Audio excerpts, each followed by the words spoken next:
So what's up? Magandang umaga sa inyong lahat mga kamanok. Once again, this is PG Vergara at nandito ulit tayo, syempre upang revisahin yung mga comments ninyo sa baba. Okay? So nakakatuwa dahil nandyan ulit kayo, nagtatanong, nagtitiwala at makakaasa kayo mga kamanok na sisikapin ko pong maibigay sa inyo lahat ng mga kailangang impormasyon, okay, sa likod ng inyong mga katanungan. Kaya hinihiling ko, huwag niyo po sanang ipagkait. If ever na nagugustuhan niyo po yung ating mga advice, mga videos na ginagawa, huwag niyo sanang kalimutan na mag-subscribe, mag-like, at mag-comment na rin ng sarili mong katanungan para mapag-usapan natin dito. So, huwag natin masyadong patagalin. So, although iilan tong mga tanong na sasagutin natin kasi kakunti pa naman yung nagtatanong, o siguro konti pa lang din naman nakakapanood kasi bago lang ulit tayo ng pagbablog dito, bago tayo nanumbalik. So, bigyan natin ng diin yung ilang mga katanungan dito. Okay? So, ang unang katanungan ay galing kay Kitlan sa Guban. Ewan ko lang kung katanungan to ano. Meron dito sa Negros Farm. Okay, farm din, 25 grams lang. Bumubulto talaga. Basta ma-maintain, tapos wala pang taba.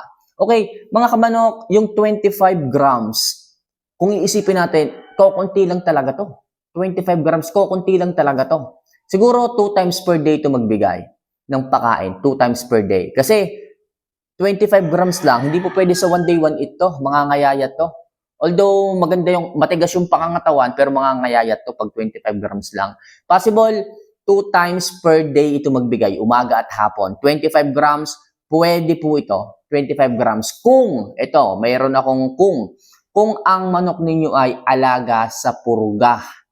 Okay? Mahalaga po ang priming. Mahalaga po ang pagpupurga. Tatandaan nyo yun mga kamanok.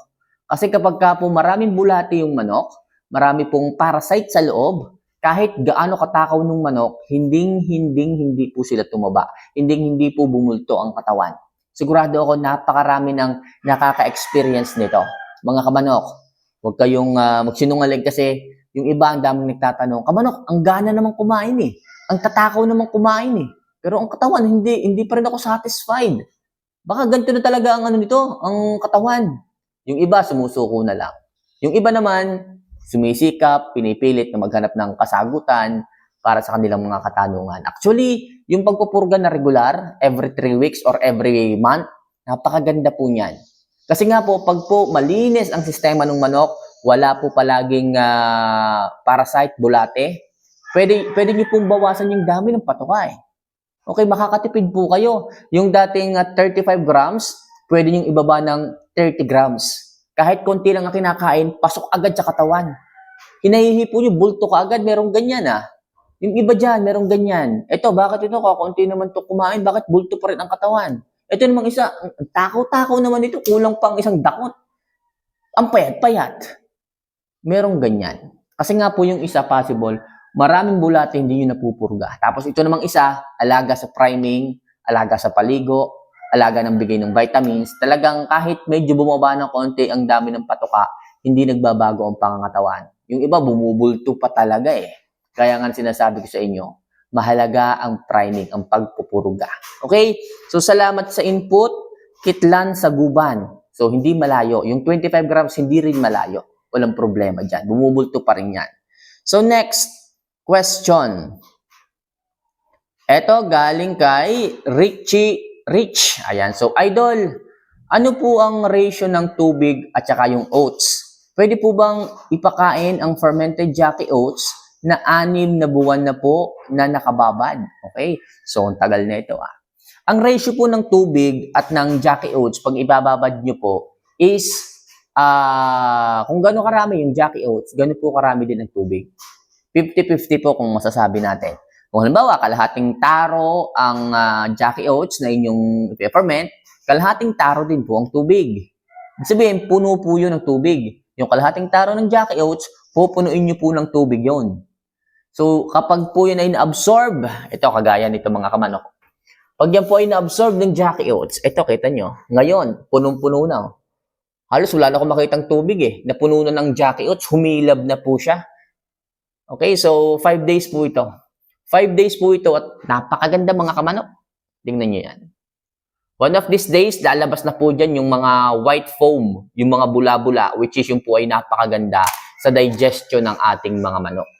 So next question, galing kay Mama Lamo 2. Ayan, so good day po kamamay. Ako si The Boy. Tanong ko lang po kung pwede ako magbigay ng red cell araw-araw sa aking mga manok. Nagbibigay din po ako ng Jackie Oats araw-araw and salamat po, God bless. Okay? So, si red cell po, linawin po natin, si red cell po ay mataas sa iron. Si iron po naman is nakakatulong naman siya sa magandang sirkulasyon ng dugo. Pero wag naman po masyadong sosobra kay iron.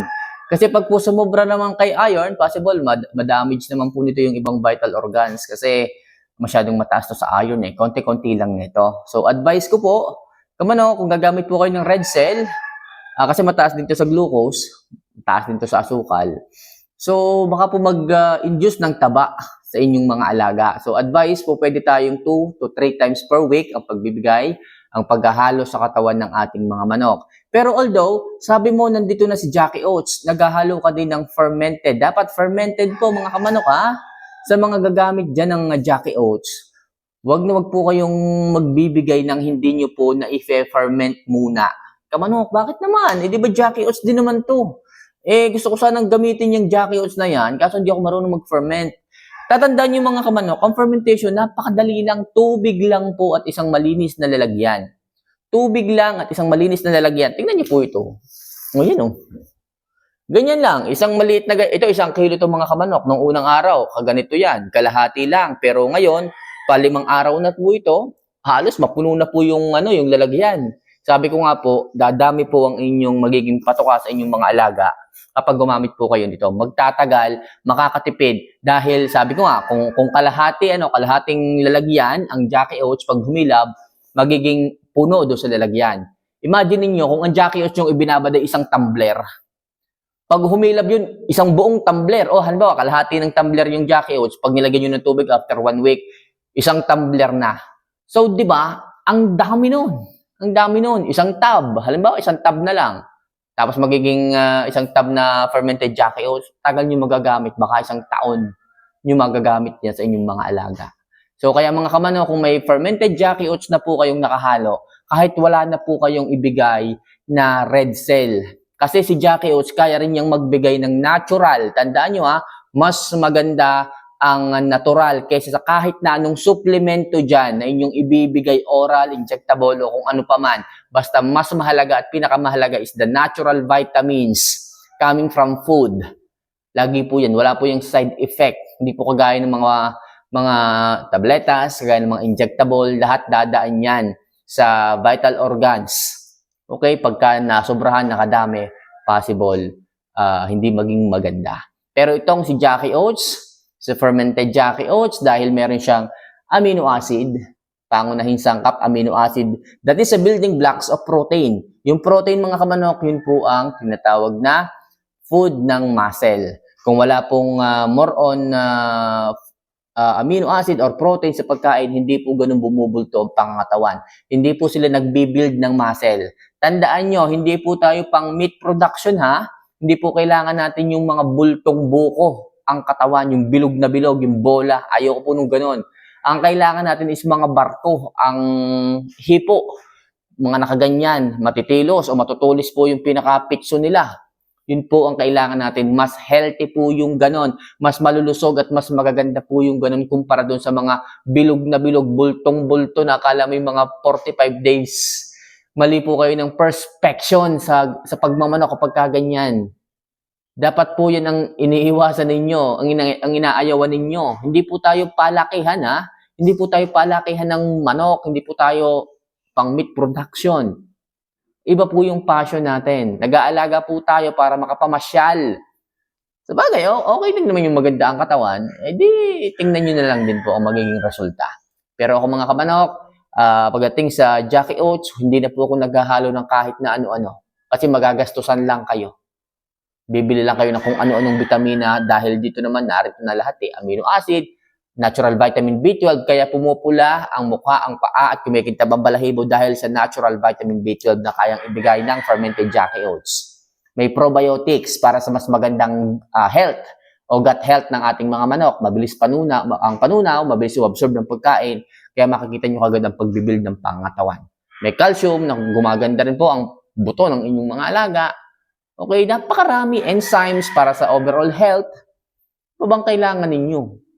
All-in-one food and also vitamins para sa inyong mga alaga. No more vitamins, naka-built-in na po sa isang pagkain patoka at yan nga po ang fermented Jackie Oats. Hindi ko naman to ipinipilit pero subukan nyo lang po. Subukan nyo lang po. Willing po akong gumabay, magsabi sa inyo kung anong mga dapat gawin hanggang sa magtagumpay po kayo. Okay? So, yun lang po muna sa inyo ang aking isi-share at sana po kahit paano nisagot ko ng maayos yung mga katanungan na inyong itinatanong. And hopefully, maghihintay pa ako ng mas maraming katanungan pagaling sa inyo, lalo na sa mga newbie, sa mga baguhan na nagmamanok at nandirito sa ating munting channel. So, paano mga kamanok? PG Vergara again. See you for our next vlog. Mahal ko po kayo.